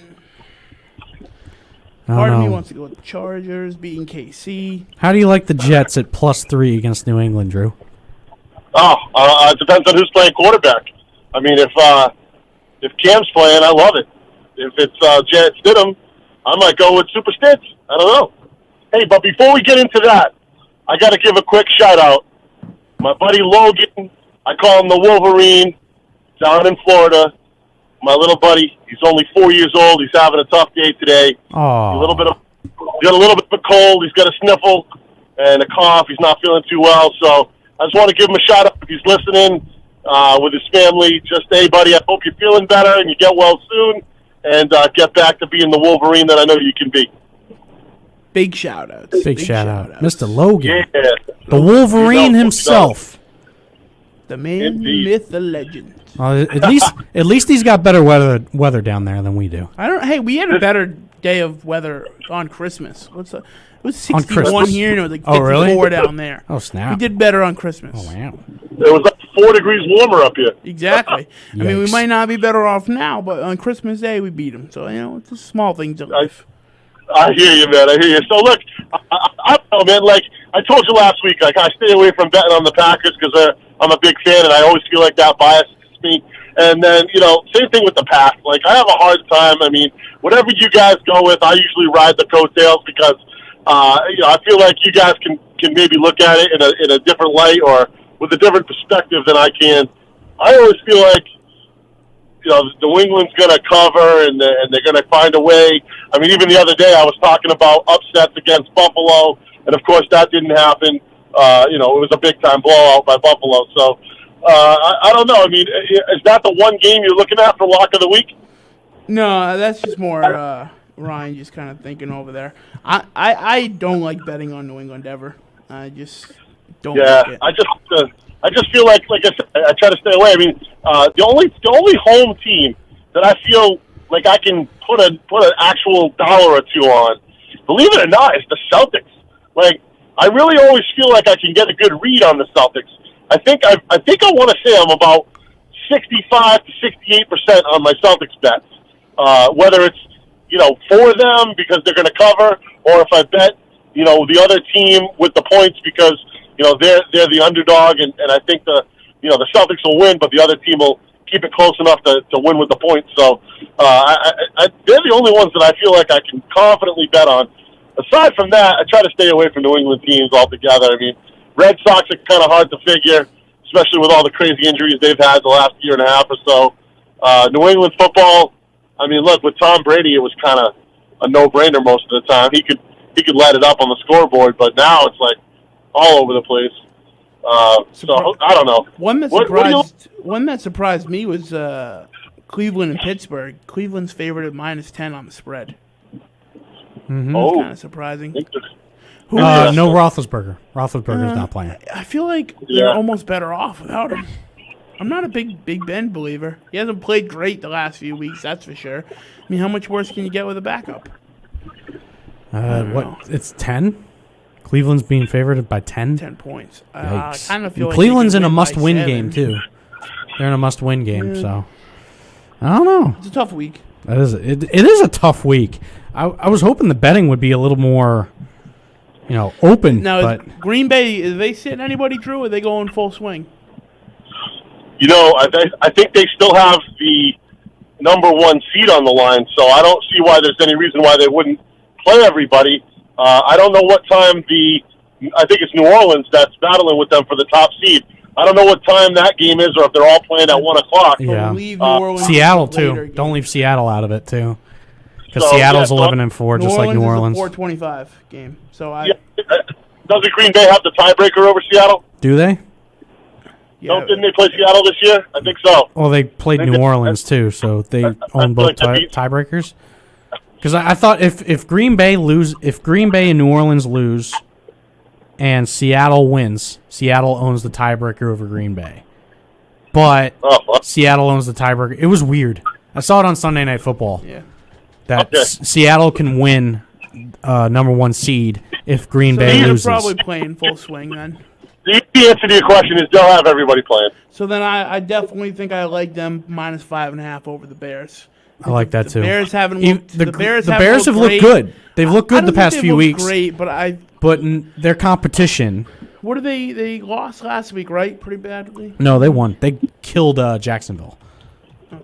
Yeah, 41-17. And then they beat Minnesota before that, and then they beat The Houston Packers before looked that. Great. Yeah, I like the Bears at 5.5. It's so hard for me to Or the Packers bet at 5.5. Packers and not be biased, right? Because you tell me 5.5, and I go, of course Aaron Rodgers will win by a touchdown. Of course Devontae Adams and Aaron Jones and A.J. Dillon will lead them to victory by more than 6 points. But at the same time, you know, is that just my Packers bias? Probably a little bit, but I like the Packers at 5.5, Nick. if you tell me that's the lock of the week, It's I have a hard time I'd put it in disagreeing lock of the week. Their last matchup. Against Tennessee, they murdered them. Yep, Tennessee. They crushed Tennessee. Their last matchup against Chicago, they won 41-25. So that I don't see Chicago, and that offense in Chicago has don't think- played well, but they've played against such inferior opponents the past 3 or 4 weeks. I don't see them Right. scoring more than 25 points, honestly. And I even see them struggling to score 20. Here's why I like it. There is only one game all season that the Packers haven't won, that have won less than 5.5, and that was against I just saw it. Where is it now? When they lost to Tampa, So 2 because they lost to the Colts. they lost by 3 to the Oh, Colts. sorry, but I'm talking about wins. Sorry. So Yeah. Jaguars, they only won by 4. It's the only game that they've won that they haven't won by more than 5.5. Yeah, I'd like that as a lock. So I like it. I kind of like it. And I like knowing that they have the starters. All these other games are kind of wishy-washy. So I think we're going to lock it. What's the over-under on that game? 52. 52.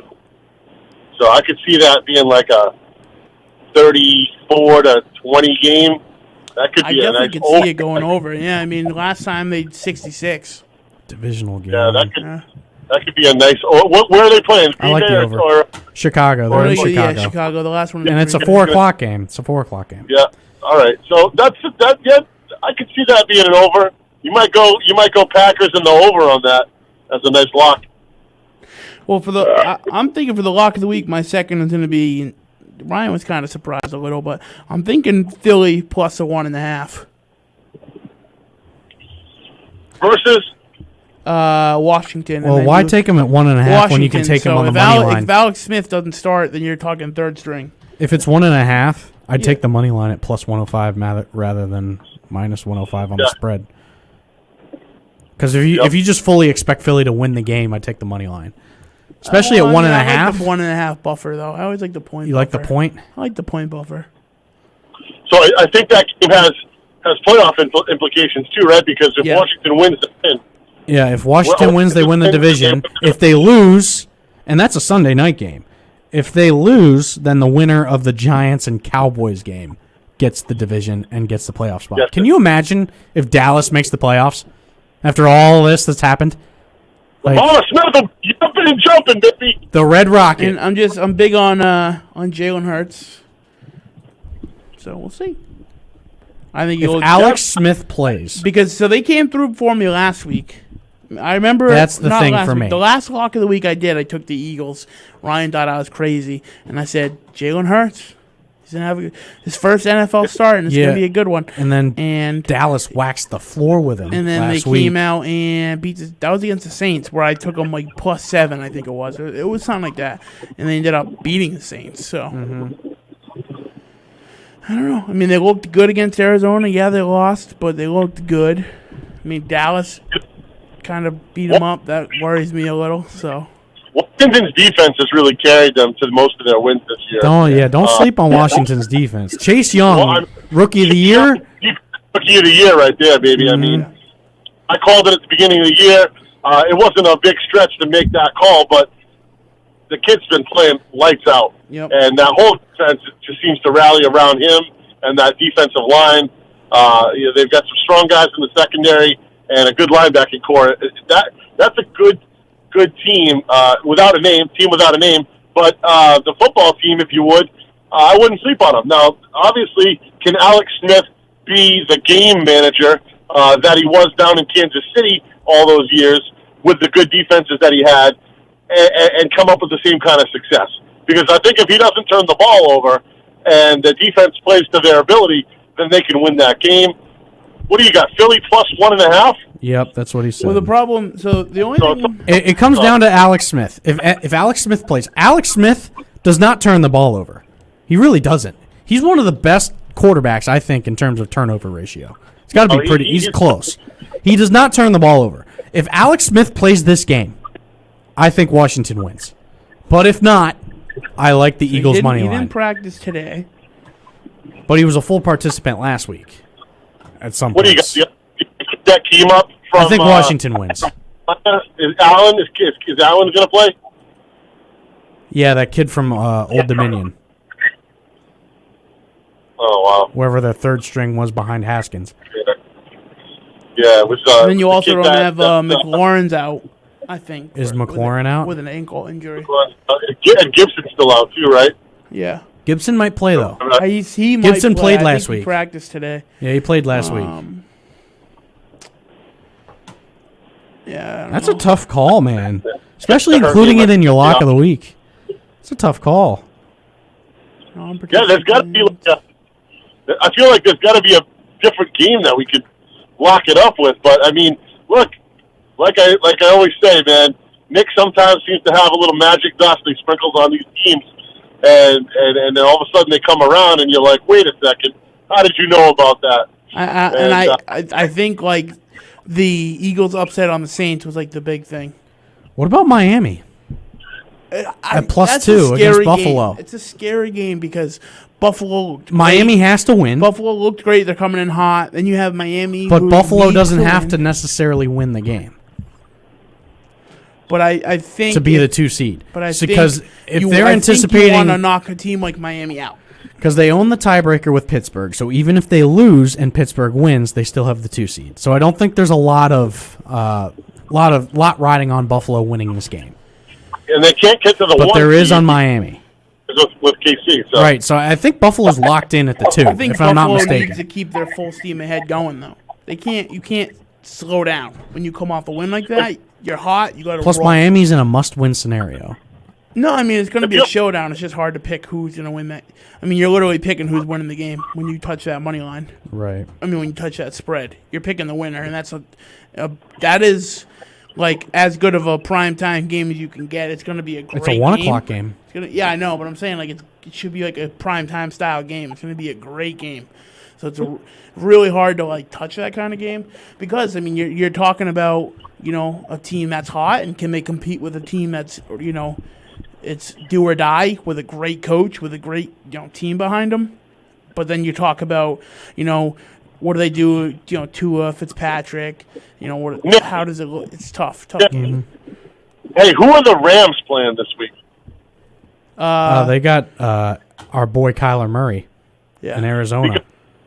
I'll tell you what, that might be a game that I would pick the Rams in because they need to win to be in. Thank you. But so here's the Rams do not have Jared Goff, and the Rams don't have Cooper Kupp. Let me fill in. Drew. No Goff, no Kupp. Let me fill Drew in.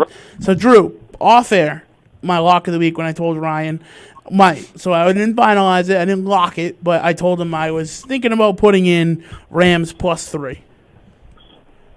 Yeah. Because the Rams have a great run game. They're going to stick with their run game. Yeah, they don't have Cooper Kupp, but they have dominant defense, dominant pass rush. You got Kyle Murray, who's a leg injury. They're talking about. Murray's been up and down all year. Yeah. So you got maybe the shoulder injury from weeks back, maybe a leg injury. You're talking about. The best pass rush team in the league. A smaller guy. You got a guy like Aaron Donald creaming them. Like there's a lot of things there to where I could in a do or die game. And who's the QB that's going to play for Goff? Because here's what I'm thinking. You got Cup out. You got the backup QB who's going to be playing. And there's a guy that's been probably getting a lot of second-string reps with that backup QB. I want you to remember this name, Van Jefferson, rookie wide receiver. He's a big target, and I bet you he has a good game with the guy that he's been playing a lot with in practice all year, whoever that is, throwing the ball to him on Sunday. So what is it going to be? Blake Bortles, maybe? Bortles or somebody else? There was another kid there too, other than Bortles is a pretty serviceable backup. I mean, I don't 7-year veteran.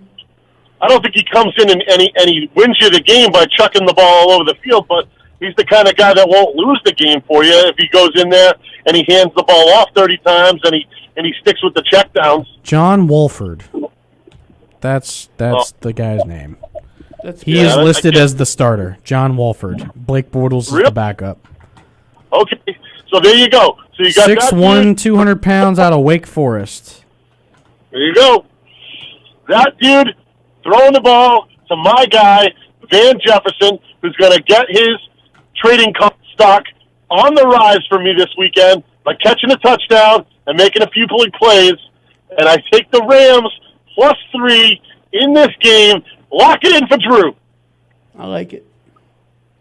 I mean, he's got to look good if they're talking about they're starting him in a do-or-die game against a 7-year veteran. He's got to look pretty good. I can't imagine this kid coming out and looking terrible. I mean, McVay's a genius. You know, you can't. He's a smart coach, man. He's not going to bum in there and you know, like I just said about Bortles, like he's the kind of guy that won't lose you the game if he just goes out there and makes the regular plays. Like we were talking about Cam before, just being average. Well, if that guy goes in there and Bortles just is average, he's not going to lose the game for you that way, you know. But if this guy's starting over him, McVay must see something in practice that, you know, makes him lean that way. I feel like you'll see a heavy dose of Cam Akers in this game. Oh, if he's back, he's going to get a lot of carries. A lot. You know, now that we continue to think about it, I'm starting to like the Rams at +3 now too. Yeah. As we kind of dive in a little more, because I don't know, like can Kyler actually just like be Kyler, you know, that we've seen. Yeah. And look, Ryan, I don't think bits and pieces. I don't think anybody has been more of a Kyler Murray fan than me this year than you have, because you and I have rode his jock all year long, and we have definitely pumped him up, and we thought he was going to be fantastic and an MVP candidate, and he's been pretty mediocre oftentimes this year. So, look, you know, we know when he's 100%. When he's 100%, I feel like he's been mediocre because of that leg injury. Yeah, especially. Exactly. And when he's 100%, he's fantastic, but he hasn't been in a while. And because of that, and the fact that you've got Aaron Donald and that huge LA front coming at you all game long, I feel like he's going to have a tough time. And because of that, you kind of have to nitpick at like who has the advantage in this matchup this week, and I feel like it comes down to coaching. And I feel like McVay is just classes and classes ahead of what Cliff Kingsbury is right now, and I think that's where you give the edge to it. So, you know, I like it. Give me the Rams. Lock it. Give me the Rams at +3. You know what? I'm glad, Drew, you called in because I thought I was on the right track, and then Ryan scared me, and I didn't want to. I'm like, the last week, I don't want to go down losing, but let's plug it in. I think you talked me into Packers minus the 5.5, Rams plus the 3.5, lock of the week, lock it up, wrap it up with a bow. Happy New Year to everybody. Go out there, make a play. I don't know what the payout would be, but make it happen. Plug it in. Let's find out what the payout's going to be, and maybe Drew will spend some of his fantasy earnings and put them on the old lock of the week. So if you put a $40 bet on the two of them there, you're going to cash out 102 plus your 40 back. Your total out will be 162.77 on a $40 wager. Oh, I love it. I absolutely love it. Let it ride. I think I'm gonna put like $40-$50 on it. Yeah, dude, when you put that in, let me know. I'm gonna get you some money for that. Yeah, maybe I'll take a little journey over to Rhode Island tomorrow or tonight. We'll see. Nice. I don't know if I'll have. So definitely give me a heads up on it, brother. Yeah, and Yeah, let's hopefully end this lock of the week out on a nice Week 17 win. 6-2 this year in the lock of the week. Now we're not gonna put it in there, but don't forget at home or whoever's watching, don't sleep on the plus 1.5 on Philly. I think that could happen. So let's see. What if we add that to the parlay? Just That's just three. for, I got three just per. for just for the hell of it. So Just for $40 wins you $238. Oh Lord! Holy cow! If you take the Eagles as well in that parlay, three How ways about parlay is like my limit though. I don't mind the three-way. Don't mind the three-way. Yep, don't That's mind. awesome. Never mind the I'd three-way. put $10 down on that. $60. So, guys, we spent a lot of time talking about Cam Newton, and I don't know what you guys talked about for the first hour of the show. Oh yeah. We've talked all football. I need to ask you a question, Drew. To get back to talking about Cam for a second, but a different Cam Neely. What's going on here we go. over in Boston at the Garden with Cam Neely? I kind of like that he did not re-sign Chara. I was calling for Chara to be gone this year, and I know everybody's going to say, oh, but it's Chara and the captain and blah, blah, blah, blah. The guy's old, okay? It's like Larry Bird when he was playing his last games with the Celtics. He was old. It was time to say goodbye to Larry. But I get it. You hang on to your guys because, well, you love those dudes. But, again, I always feel like Boston, we hold on to our stars too long. We did it with the big three, with Bird, McHale, Parrish. We did it with Dustin Pedroia most recently with the Red Sox. And in this case, I feel like we've hung on to Chara probably a year, maybe 2 years too long. And to see him sign, with Ovechkin in the Capitals, good for him. Maybe he gets a chance to go back and win another one with Ovechkin and play some D on their second or third line down there in Washington. But I'm not sad to see him go. What do you guys think? So I'm polar opposite. I mean, to me, it's the stupidest decision they've made all year. I'm pissed, to say the least. So I don't see where they're going with this. I mean, you're talking about one of your most time-performing defensemen. You don't get that kind of time. You didn't get that time out of Krug. You definitely don't get it out of McAvoy. So I just don't see the logic there. $800K is not a lot of money. So Chara put up the post saying, they flat out told me that they don't want me, that they're, the team is going with the new and young talent. What new and young talent? Did I miss something? Because we haven't signed any defensemen. Oh, sorry. You got Miller, who's a leg lamp, also an old washed Hasn't up. played in 18 months. Also an old washed up defenseman, and you paid him more money than Chara got in Washington. I would take Chara over Miller any day of the week. Yeah, but when did they give Miller that contract? 2 years ago, right? No, they re-signed just him re-signed him this over year. this offseason. They gave Wait, him 2 in the years. It was 1 point. It's like 1.2. 1.2 for the was next like two. 1.175 or something. So that ticks me off. I don't see how you can say Miller's a right shot, though. Miller's a right shot. So the gripe that I have, like I'm kind of with Drew on this, where we saw Chara leaving. Yeah. And the fact that the Caps were able to get him so cheap, I would have kept him for $800K here. That's easy. I would have kept him here. You're getting a formidable defenseman. I don't mind that so 14 years as a Bruin, one of the greatest Bruins of all time. Yeah, top 20, easily. top 20 Bruin of all time. Just going over everything that he's done with this team, the leadership he's provided, the cup he brought us. He's been a great Bruin. But with that being said, he is washed up. Mm-hmm. He has become a liability on that defense. For $800,000 a year, though, I would have liked to have seen him on that third line on the Bruins for $800K. But here's the thing: I'm with you, Drew. I am. I think he should have been gone a couple of years ago. He's been a liability on that blue line for the past couple of seasons. We've all seen his ability just kind of tinker down. Still got great hockey IQ, I get that, but he's been a liability. But with that being said, now your best left-handed defenseman is Matt Grzelcyk on this team. He is now your best left-handed. He is now your best left-side defenseman on that team. That is not good enough. No. So as much of a liability as Chara is physically and on the ice, what about his IQ, his leadership, his locker room presence with that 14-year veteran. He knows guys like Ovechkin. He knows guys how like you Stamkos. have to fill those shoes, right? And Bergeron's going to get the C. We all know that. Is he going to be the one that can bring the best out of these players? But that left side of the defense is what I'm most concerned about. You lost Krug, and now you lost Chara.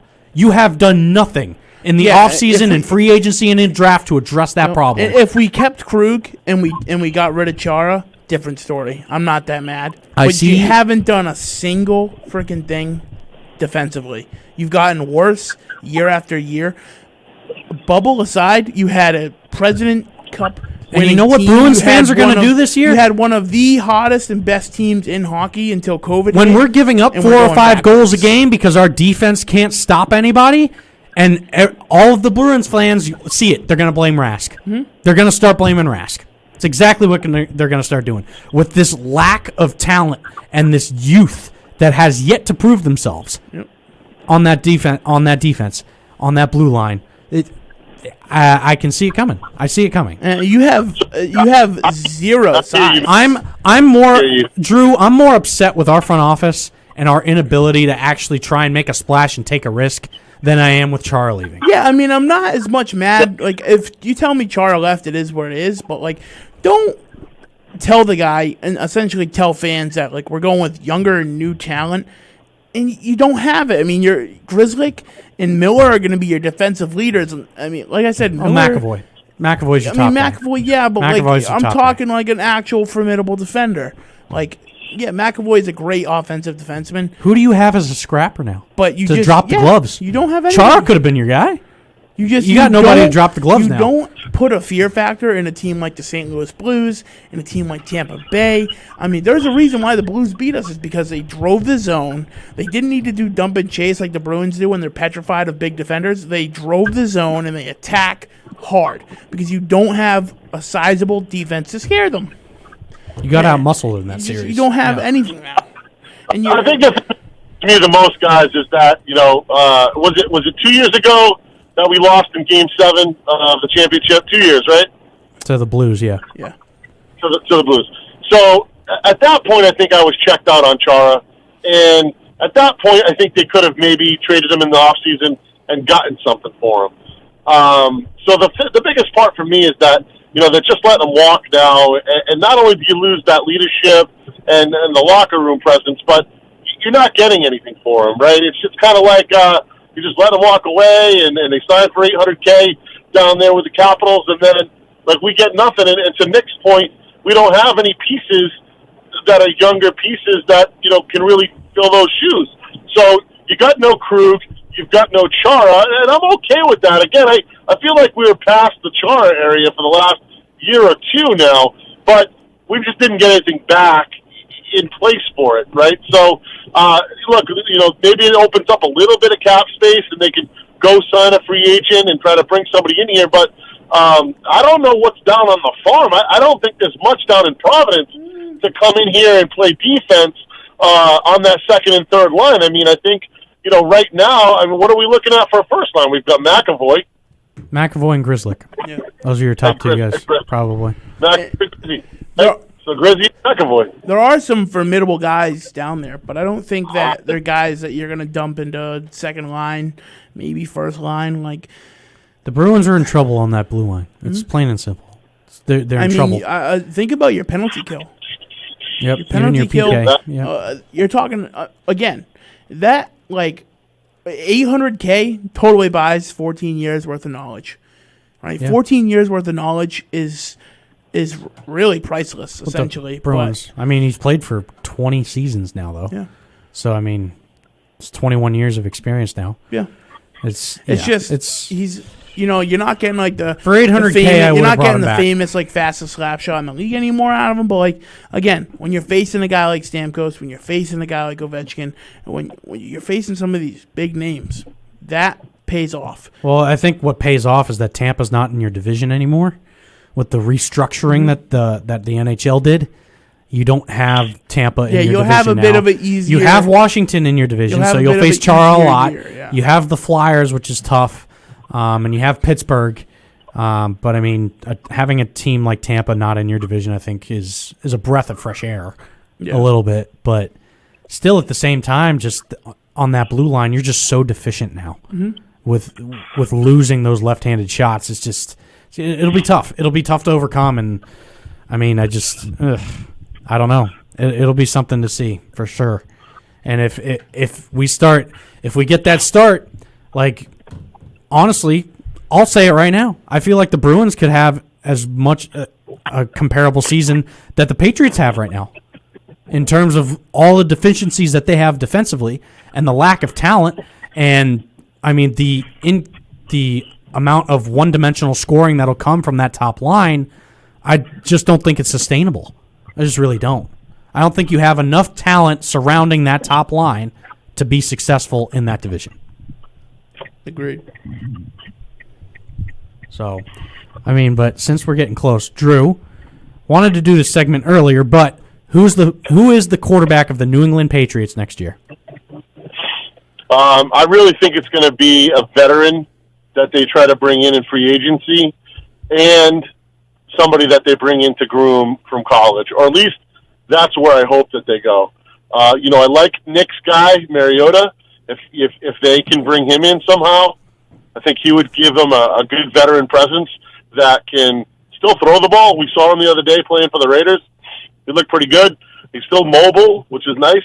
And if you put him into a McDaniels offense, I think you could maybe... Is Mariota playing this weekend against Denver? I think Carr was back. I thought Carr was back. Yeah, I'm not sure, but I thought he was back. Well, I know they're out of the playoff chase now, so what's the benefit of playing Derek Carr then? But I'd like to see Mariota maybe come in, like somebody like that. I haven't had a chance to look at the other free agents out there to see who's available. But I can see them bringing a veteran and then, drafting a guy. I really don't feel like, unless they can move up into that top 10, I don't really feel like they're going to grab a quarterback in that first round. I think they go defense there in the first and then try to grab a guy in the second or third, a la what they did with Garoppolo, or what Seattle did with Russell Wilson. That's second and third round. So, like, beside Trevor Lawrence, and I mean, other than Trevor Lawrence, these quarterbacks are going to take time to develop. I don't care. Justin Fields, like, I could see him being a Dwayne Haskins 2.0. I'm not a Fields fan at all. Exactly. I feel like he's just I'm like he has a lot of the same intangibles that Haskins did coming out of school. I know Tim, and I was big on him too, but Mac Jones from Alabama has had a great season. He's a Heisman finalist. I get that, but do you know the amount of talent that Mac Jones has surrounding him in college football? It's ridiculous. Devontae Smith should be your Heisman winner. Best receiver to come out of college since Julio Jones, in my opinion. Devontae Smith is going to be huge. I think he should win your Heisman. He's been absolute dominant all season long. Just as a receiver coming out of school, like, there's just no doubt in my mind he's your number one guy. He's had Jalen Waddle surrounding him. He has all of this speed and Najee Harris in the run game, and Alabama always has the best offensive line in the country year in, year out. The amount of pieces that Mac Jones has surrounding him, I think he's very overhyped for the year that he's had. And I know he'll probably go in the first round. I don't want to take him in the first round at like 15 or 20 where we're sitting. I don't like that pick. I think you have a lot of other talented, especially on the defensive side of the football, that will be available there that can help you immediately. And then in that second and third round, I feel like you can get a lot of the same intangibles and a lot similar development traits that you would with like a Mac Jones in the mid-first round. I'm going to give you a name real quick, and you might go, what the heck? But I'm going to give you a name, and it's a guy that I think they can get later in the draft. Don't say Kyle Trask. Do not say Kyle Trask. Not Kyle Trask. Okay, it's a guy that they could get a little bit later in the draft, and he's a guy that just set his school's all-time wins record. He's a long-time starter and a guy that I've watched a couple of games this year, and he played really, really well. Ian Book from Notre Dame, I think, could be a guy that could come into the league and be a great guy behind the line, 5 to 7 step drop pocket passer that could come in and be very successful at the NFL level, especially with a team like the Patriots, where they've got a McDaniels that can coach him up and they can run an offense that he can do those quick passes, throw the ball to the slot receiver, and he's got a big enough arm to drop the ball down, to a Demir Bird or somebody else that can stretch the field. There's still a little more. I want to see how Ian Book looks against Alabama in a couple of days. I think they're playing on Friday or Saturday. You're going to see it Saturday. on Friday. Friday. Friday for the college playoff. Yep. So let's see how he looks. He may be, his stock may go up a little bit if he has a really good playoff. So he might not be the big secret. I like him possibly at the tail end of the second round, early third. Yes, maybe. Depending on what he does against Bama, because I don't know if you've been watching, Kyle Trask, who's been a big Florida guy. Was just going to say that. He's thrown 2 picks against Oklahoma, and he's down 17-0 right now. Really? Yeah. I was going to say that's who I see New England picking up. But Kyle Trask is another one of those guys that has a ton of talent around him. Literally, I kid you not. And what he did with Oklahoma, he has 2 interceptions right now against Oklahoma, and Oklahoma is one of the worst, god-awful defenses in the country. So I'm not a huge fan, but I like Ian Book, and I like the pedigree that he's got coming out of Notre Dame. And look, I think he's going to do well here in the playoffs, even if he doesn't win, and they don't end up being national champs, or if he doesn't make it to that second level of the FBS. Look, I think he has an opportunity to come out and be a really solid NFL quarterback. I'm not going to say he's going to be the next Tom Brady or Peyton Manning, but I think he could come in and be really strong, and maybe have a Phil Rivers kind of a career, you know what I mean, where he's just very, very consistent, very, very strong all the time. All right. So I don't know. We'll see. I mean, he feels like a Bill Belichick kind of a pick, like the kind of guy that not a lot of people are shining the spotlight on, but that you could get in that second or third round, and he could be a steal of the draft. All right. Well then, with that being said, we're a little over, aren't we? Just a little. Yeah. A bit over. Gentlemen, Happy New Year. Very Happy New Year. Have a Happy New Year, Drew. Thanks for joining us, buddy. Good to hear from you. Absolutely. It's been a pleasure, guys. We'll see you next year. Oh, yes, yeah. Sir. We'll be back next week, folks. Wednesday, 7 to 9. We'll touch on Week 17, look ahead to the NFL playoffs. Hopefully get Tim in here this time. Talk some more Celtics, maybe. But till then, we got Nicky Boy. Yeah. And your boy Ryan signing off till next week, folks. Yeah, have a safe, have a happy New Year. We'll see you in 2021. Let's all pray 2021's a better year. Amen to that. Well, like I said, I think we got some Drew studio time coming up in 2021. Something to look forward to. And again, just thank you all for sticking with us this year. It's been a crazy, tough year. But, we're very thankful for all you at home. So stay safe, and we'll see you next Wednesday. Peace. Do.